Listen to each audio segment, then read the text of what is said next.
One of the first questions we often get at the beginning of a DUI representation is, okay, worst case scenario, if I am convicted of a DUI, am I going to be able to drive? I've got to be able to get to work. I've got family obligations, medical appointments.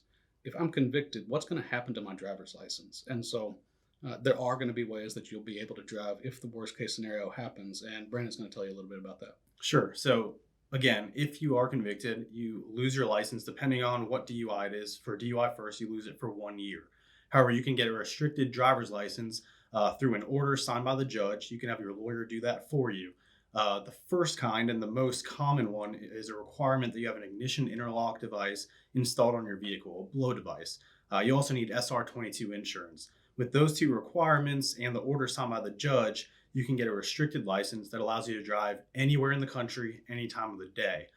Then there's a second kind of a restricted license you can get where you do not need an ignition interlock, but that one is a lot more limited as to where and when you can drive. You can only drive to school, to work, to church, AA meetings, inpatient and outpatient treatment. And those are cases more geared for where it's not an alcohol related case, for example, where it might have been a drug related DUI. And so the breathalyzer ignition interlock on your vehicle may not be right for you. But that's something you need to speak to your lawyer about because in some instances, you may want to drive everywhere and you may agree that you want the ignition interlock versus the limited amount of driving you can do with the other kind. So that's just one thing you need to make sure to talk to your lawyer about. Yeah, having that ignition interlock installed on your car if you're convicted is a lot more convenient than it used to be. You can drive anywhere you want to, anytime you want to.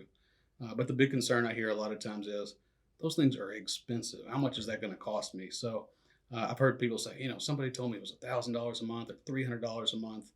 It's not quite that bad, but it is. It's a lot of additional expense. You're talking about $100 to $150 to get the thing installed, $75 to $100 a month to go have it calibrated, and then of course the excess cost of that insurance. So if there's any way possible, you'd like to avoid that for sure. Yeah. And even if that's the case and you believe that you may be indigent or not able to pay for it, that's something, again, to bring up to your lawyer because your lawyer can request the state to pay for that interlock device or a portion of it if you can't afford it.